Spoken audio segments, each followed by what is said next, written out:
La transition énergétique, qu'est-ce que c'est?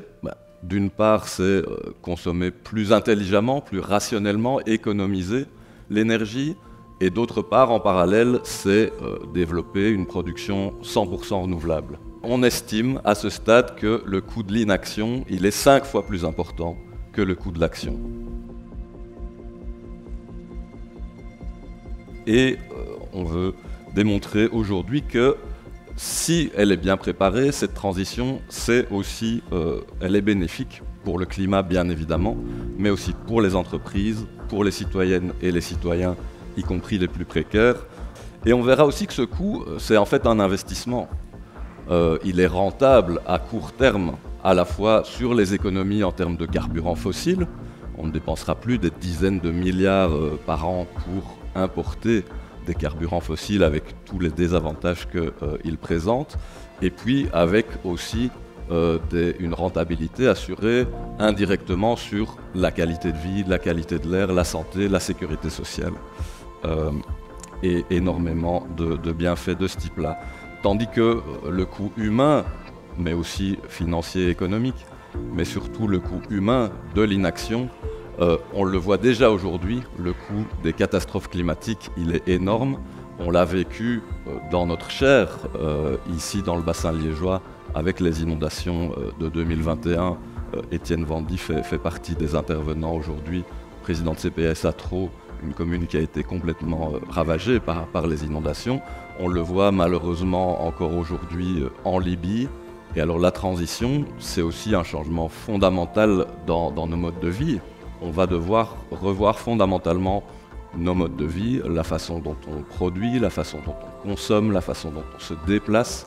Mais notre conviction forte, et ce qu'on veut démontrer cet après-midi, c'est que les bénéfices potentiels, les opportunités potentielles sont également absolument gigantesques, que ce soit pour améliorer la qualité de vie de toutes et tous, que ce soit améliorer l'air qu'on respire, protéger la santé, protéger la biodiversité, que ce soit créer aussi de nombreux emplois de qualité qui ont du sens, que ce soit créer une société moins stressée, plus conviviale. C'est de ça qu'on va parler ensemble cet après-midi. How it's possible to transition the world and individual countries, including Belgium, to 100% clean renewable energy and storage. Global warming is another problem that is rising and is going to cost the world on the order of $30 trillion per year by 2050. The third problem is energy insecurity. Fossil fuels are limited resources. They will run out over time, and that will result in economic, social, and political instability. So our solution has been pretty simple. It's really to electrify as much as possible and then provide the electricity with clean, renewable energy.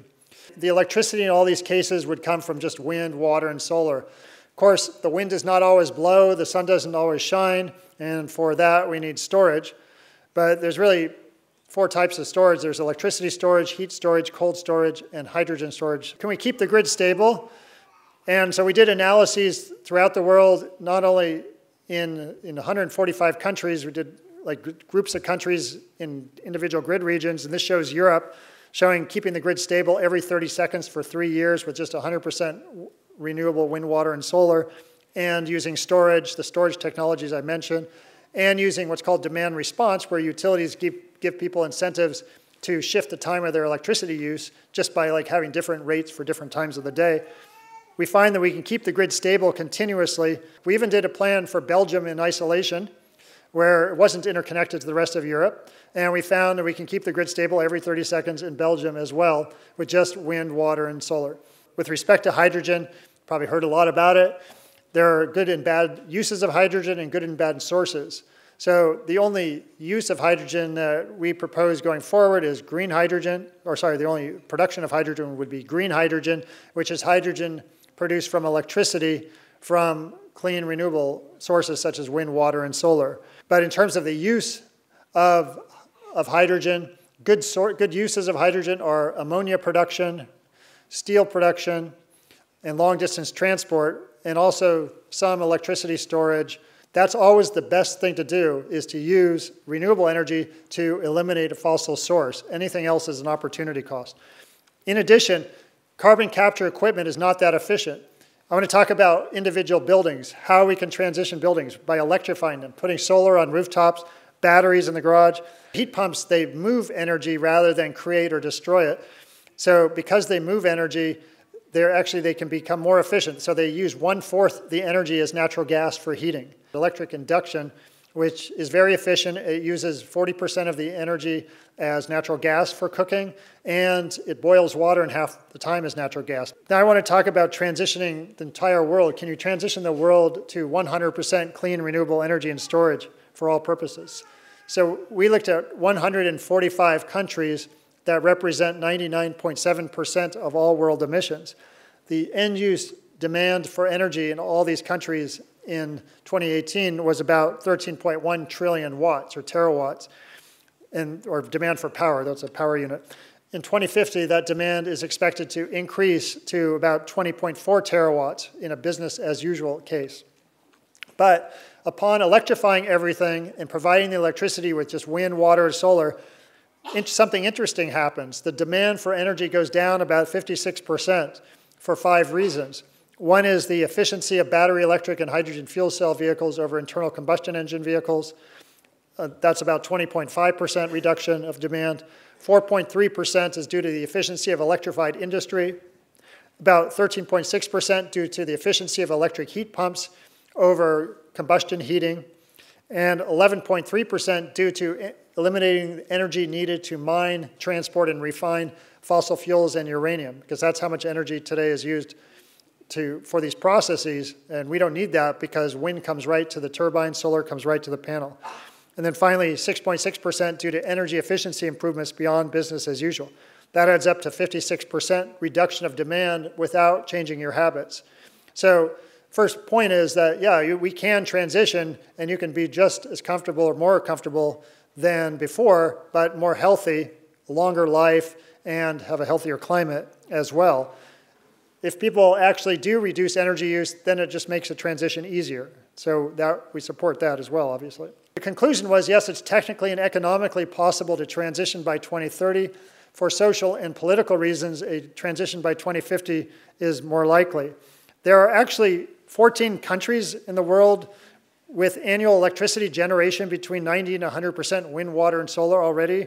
Employment, we calculate 28 million more long-term full-time jobs than lost. In Belgium, about 166,000. Energy costs on average are about 63% lower. Health, climate, and energy costs together are about 92% lower.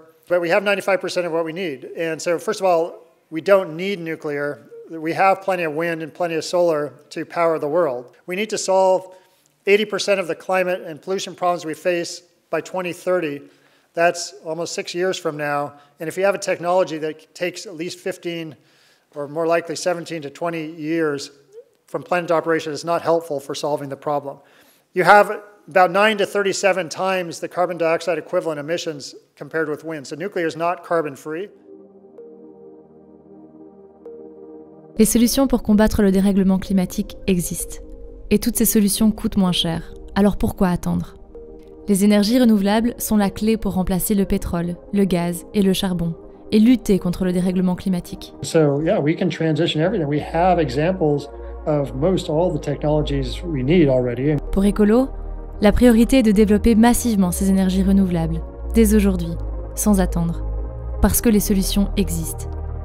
If you are to avert climate catastrophe, renewables are the only credible path forward. Only renewables can safeguard our future, close the energy excess gap, stabilize prices, and ensure energy security. It is possible if we act now. En développant l'éolien, les zones venteuses alimenteront toujours plus de ménages. La production permet déjà de répondre aux besoins de 2/3 des foyers wallons. Ensemble, on captera toujours plus l'énergie du soleil. Aujourd'hui, une famille sur 6 a déjà installé des panneaux photovoltaïques. On tire la chaleur et le froid du sol pour nos maisons. On profite de la force de nos rivières pour faire fonctionner nos lumières. On utilise les composts et les lisiers pour faire tourner nos industries. On adapte les réseaux qui distribuent l'énergie et on la stocke pour que chaque nuit et chaque hiver, tout cela soit possible. Grâce à une production d'énergie plus locale les citoyens retrouvent le contrôle et la stabilité des prix, tout en s'émancipant des groupes et des pays pétroliers qui nuisent aux droits humains. L'énergie du vent et du soleil appartient aux citoyens et aux citoyennes qui peuvent la produire, la partager, l'échanger. Avec les énergies renouvelables, se projeter et investir redevient possible pour les entreprises, les entrepreneuses et les entrepreneurs, qui profitent enfin d'un prix bas et d'un prix stable. Alors il est temps de mettre fin à notre dépendance aux énergies fossiles. Il est temps de transformer notre système énergétique, de créer un monde décarboné, sûr et fiable. Pourquoi attendre ?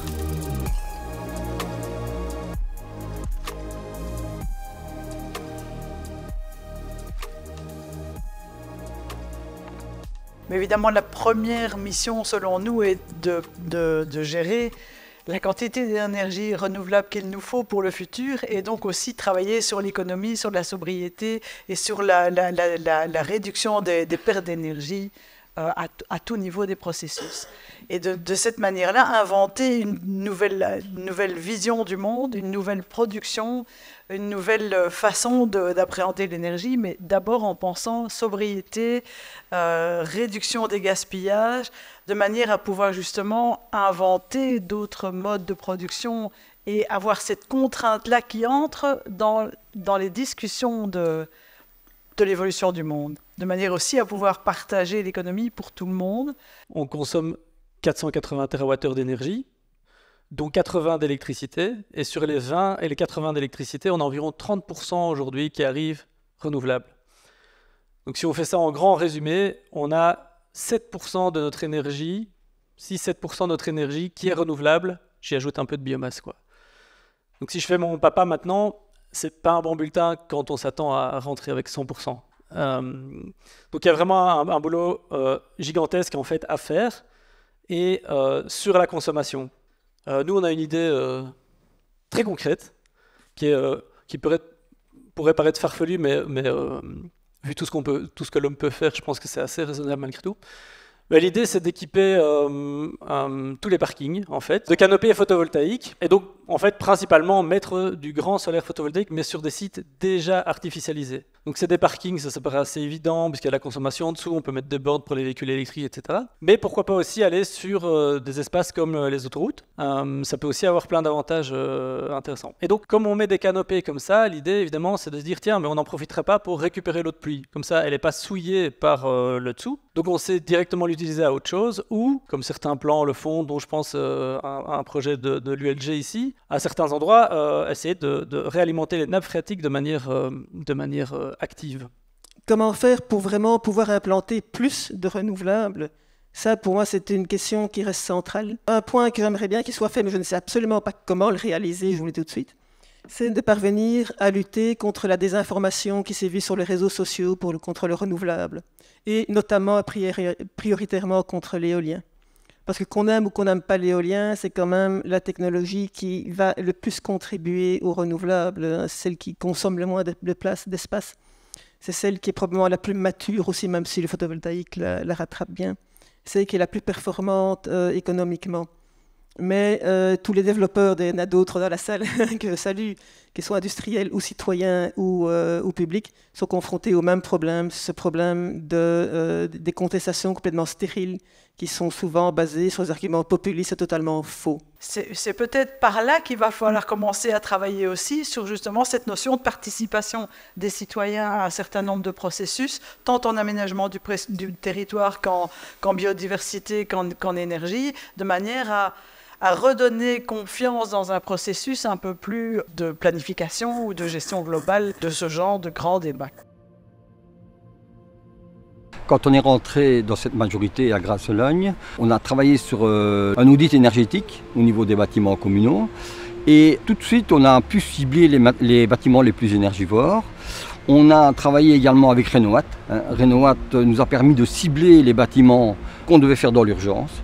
et le programme a été lancé. Par ailleurs, nous avons décidé simultanément de travailler à la rénovation des bâtiments scolaires, bâtiments sportifs, bibliothèques, etc. Par ailleurs, la société de logement social qui se situe ici sur la commune de Grasse-Logne, il y a quand même 2000 logements sociaux, c'est pas rien, a décidé d'un vaste programme de rénovation. Ce qu'il dit, Salvatore, et ce qu'il fait dans le concret, c'est de dire gaspiller de l'énergie, parce qu'il s'agit de la gaspiller, il s'agit de réchauffer l'atmosphère pour ne pas avoir des meilleures conditions dans les bâtiments, pour ne pas avoir plus chaud, si je veux caricaturer.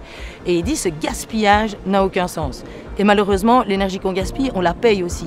Et donc, il faut absolument trouver une solution. Il dit, d'abord, on réduit la consommation, autrement, on est condamné simplement à produire de l'énergie. Et produire de l'énergie toujours plus, toujours idéalement à bas coût, ce qui donne des situations de travail et social qui sont innommables. On a aussi voulu privilégier l'accompagnement des citoyens. Et quel type de citoyens ? Essentiellement des citoyens avec des petits revenus qui sont confrontés justement à la rénovation énergétique et qui ne savent pas trop bien où se diriger et comment faire, quels sont les différents papiers à remplir, etc. Donc l'idée, c'est vraiment d'accompagner ces personnes pour permettre justement la rénovation énergétique et évidemment, et là il y a un côté social, parce que ces personnes, quand elles vont rénover, avoir des performances nettement plus intéressantes, c'est évidemment en termes de pouvoir d'achat très important pour elles. Et dans les conseils de quartier, puisqu'on a mis en place des conseils de quartier, dans chaque quartier, il y a une dizaine de quartiers qui sont visités chaque année, on en parle. On vient vers le citoyen avec des formules, avec aussi des demandes, mais aussi des questions qui nous posent et qui nous permettent d'aller vers eux avec des réponses adéquates. Malheureusement, il y a des gens qui sont captifs de cette situation-là et le pouvoir politique se doit de leur dire non, nous vous libérons de cette facture disproportionnée. Personne n'a envie de gaspiller de l'énergie qu'on paye quand même. Ça n'a pas de sens. Et donc faire sens, c'est être impliqué. Le défi énergétique, c'est un combat social, c'est un enjeu de société. Aujourd'hui en Wallonie, presque 29% des ménages sont en précarité énergétique. Ça, c'est des chiffres de 2020, c'est-à-dire de 2021, pardon, c'est-à-dire avant le pic de la crise qui était en 2022. Du coup, probablement, on est à presque un tiers aujourd'hui. Et dans la transition de laquelle on parle, on va devoir aussi penser à cela, dans le sens où ces personnes-là, dans la transition, elles vont aussi être confrontées à des précarisations additionnelles. Et on pense à plusieurs niveaux. Déjà, un système à deux vitesses où, certes, il y a une transition vers l'électrique, mais certains vont pouvoir plus rapidement, beaucoup plus rapidement passer à l'électrique, tandis que d'autres vont rester enfermés dans des réseaux fossiles qu'ils n'ont pas forcément envie d'utiliser, mais qu'ils sont forcés à utiliser. Il faut penser aussi à la question de la chaleur, des vagues de chaleur, des décès. Et juste dire, en 2020, il y a eu 1400 décès en Belgique dus à la vague de chaleur. Donc c'est aussi une question vraiment, on pense toujours au chauffage, mais aussi de pouvoir se refroidir, de pouvoir maintenir une température adéquate, confortable dans son logement. Et surtout aussi de faire ça dans une dynamique sociale où l'accompagnement social joue un rôle clé. Et c'est pour ça que les travailleurs sociaux vont aussi être amenés naturellement à accompagner cette transition-là. Et ça, c'est la problématique majeure dans les CPAS. Nous n'avions pas de personnel qualifié, capable de construire des dossiers extrêmement complexes, urbanistiques, juridiques, les assurances.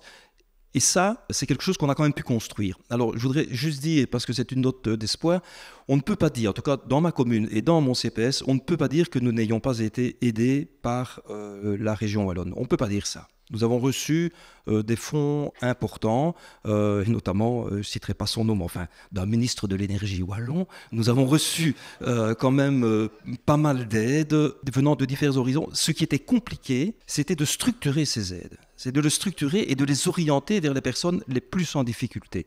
Voilà. Donc pour moi, la question fondamentale, elle était bien du côté du logement. Oui, il faut rénover, oui, il faut diminuer les consommations d'énergie, tout ce dont on a discuté, mais il faut accompagner les personnes, surtout les personnes en grande précarité dans ce domaine-là. Et si on ne garantit pas à tout le monde un logement qui soit peu énergivore, qui soit bien localisé pour qu'on ne doive pas faire des kilomètres avec des services qui sont au bout du monde, parce que ça tient avec ça, hein, de ne pas pas devoir aller faire des kilomètres pour aller au bout du monde, etc. Si on ne planifie pas, structure pas, avec des coopératives, en désilotant, etc., on n'y arrivera pas et on continuera à développer du climato-sceptisme. Moi, je connais des gens aujourd'hui qui, parce qu'ils ont été frappés par les inondations, restent les parents pauvres et dans les derniers à être dans des situations impossibles, qui ne sont pas nécessairement relogés, où on n'a toujours pas de nouveaux logements sociaux à certains endroits pour pouvoir leur donner de la place. Je peux vous dire que pour les rendre climato-sceptiques, c'est idéal, hein. C'est la meilleure des pièces maîtresses. Donc, le logement, c'est la clé de voûte pour sortir de la pauvreté et réduire les inégalités.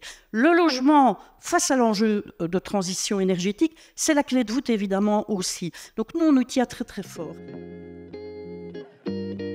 Alors tout d'abord ici, on est sur une ferme aquaponique. Donc le lien entre les plantes et les poissons, c'est justement l'optimisation des ressources qu'on utilise. On revalorise l'eau, donc on utilise l'eau des poissons pour irriguer nos plantes et alimenter nos plantes. C'est un projet assez particulier parce qu'on est en pleine ville. Normalement, on ne produit pas ce type d'aliments comme les crustacés ou les poissons. Et donc notre objectif, nous, c'était vraiment de démontrer que c'était possible de produire dans la ville pour la ville et de valoriser toutes les ressources disponibles au sein même de la ville. Donc ici, en l'occurrence, on est sur le site des abattoirs d'Anderlecht. Donc on récupère l'eau de pluie, on utilise l'eau de forage, donc on a un système de forage en bas du bâtiment où on alimente en fait la pisciculture grâce à cette eau. Et donc on réutilise l'eau qui n'a pas été utilisée dans notre système pour une prochaine irrigation. Ici, dans ce bâtiment même, on a un système de pompe à chaleur qui est commun en bâtiment. On réutilise les calories qui sont perdues par les frigos des boucheries et des poissonneries pour alimenter notre serre. Donc cette pompe à chaleur nous permet de réchauffer les serres, on a un système géothermique et refroidir l'eau de la pisciculture.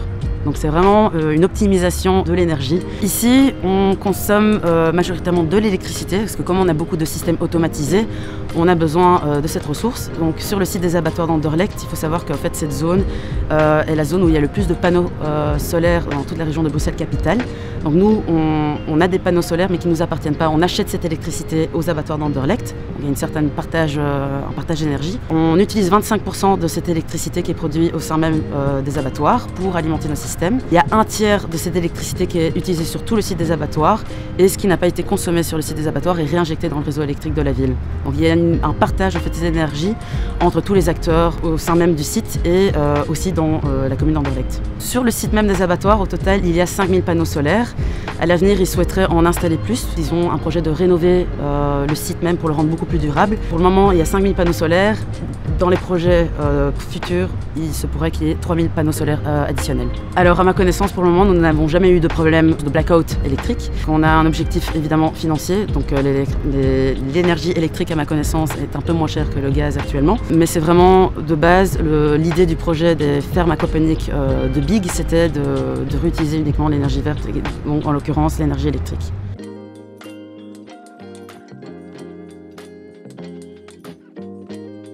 Globalement, je pense qu'on peut dire que les entreprises sont assez résilientes. Elles ont aussi, comme on l'a souligné tout à l'heure, bénéficié de l'aide des pouvoirs publics, fort heureusement d'ailleurs, il faut le souligner. Voilà, maintenant, c'est vrai qu'elles restent dans un cadre qui est complexe. La plupart des entreprises, et j'en visite beaucoup, vraiment, chaque fois, je suis même, moi-même, je découvre beaucoup de choses et beaucoup d'initiatives, mais elles restent confrontées à un cadre qui est indépendant de l'énergie, ici, un cadre en termes de pénurie de main-d'œuvre, en termes de coût du travail, en termes de paperasse. On a parlé des silos tout à l'heure. Je vois qu'il y a beaucoup de choses qu'on pourrait partager et dire en commun, notamment celle-là, et je connais des gens formidables qui travaillent au sein des administrations, mais incontestablement, c'est siloté. C'est un problème en matière de permitting, c'est un problème... Enfin voilà, il y a toute une série de questions. Le coût de l'énergie est un facteur très important aussi pour les entreprises, mais ça ne les a pas empêchés de se lancer dans des démarches d'efficacité énergétique et de réduction de leurs émissions de CO2 qu'elles mènent depuis des années maintenant avec succès. Les entreprises sont des partenaires incontournables puisqu'on ne sait pas faire la transition sans les entreprises. On ne sait pas la faire sans les citoyens non plus, mais on ne sait pas la faire sans les entreprises à la fois parce qu'elles ont une grosse partie des impacts CO2 énergétiques, etc. et que donc elles ont une grosse responsabilité de décarbonation elles-mêmes de leurs activités, et aussi parce que ce sont elles qui vont nous aider à décarboner les secteurs qui concernent les citoyens. Par exemple, on a évidemment notre mobilité, qui est un énorme chantier de réduction de CO2, ben évidemment, ça va se faire avec des entreprises, avec des infrastructures, avec des nouveaux véhicules moins émetteurs, etc. C'est pareil pour l'isolation des bâtiments. Il y a une feuille de route monumentale pour le secteur de la construction. Donc, dans ce secteur-là, par exemple, la construction, On a vraiment un partenariat avec les entreprises concernées, l'Alliance Climat Emploi Rénovation. On est en train, je pense, de poser les bases de la massification de la rénovation, pour aller par exemple vers des rénovations par quartier, des rénovations aussi moins chères, on a augmenté les primes, etc. En fait, ça on le voit assez naturellement chez beaucoup de jeunes entrepreneurs qu'on accompagne, déjà rien que par le fait que parce qu'ils sont jeunes, au-delà de l'énergie qu'ils ont, ils n'ont pas nécessairement les moyens financiers d'aller faire des gros investissements techniques et technologiques avant de pouvoir tester leurs idées. Et donc, ils ont l'habitude de plutôt aller vers une logique de service, de lien, et de faire beaucoup avec peu. Et donc, typiquement, dans la question de l'énergie, c'est intéressant de regarder tout l'univers low-tech qui peut exister. On a par exemple le plaisir d'accompagner un projet qui a été issu du Climaton, qui s'appelle WeCover. Et donc, ce sont 2 entrepreneuses qui travaillent sur ce qu'on appelle le cool roofing. Donc, le fait d'aller mettre un revêtement blanc sur les bâtiments industriels notamment, parce qu'on voyait les panneaux photovoltaïques sur les toitures, mais en fait on sait que les toitures sombres chauffent très très fort, jusqu'à 60 à 80 degrés. Et quand on peut mettre du cool roofing dessus, on peut gagner 5 à 10 degrés en surface, ce qui augmente la capacité de rendement du panneau photovoltaïque, mais aussi qui permet d'éviter peut-être certains usages de pompes à chaleur à l'intérieur. Et donc c'est le genre de low-tech qui a complètement du sens en termes d'innovation et de nouveaux usages et sur lesquels les jeunes entrepreneurs ont vraiment envie d'agir. Le 100% renouvelable, c'est faisable. C'est techniquement faisable. On a les connaissances qu'il faut, on a les matériaux qu'il faut et on a le financement mobilisable. C'est faisable. Le 100% renouvelable, c'est faisable. C'est moins cher. Le 100% renouvelable est, et la démonstration a été faite tout à l'heure, le chemin le moins cher pour que tout un chacun, et on a eu des difficultés sociales qui ont été exprimées ici, puisse avoir accès à l'énergie. Alors moi j'ai une question toute simple aux partis traditionnels. À partir du moment où c'est faisable, à partir du moment où c'est le moins cher, à partir du moment où on peut en rajouter, c'est moins dangereux et c'est moins polluant, pourquoi n'avancez-vous pas vers cela ?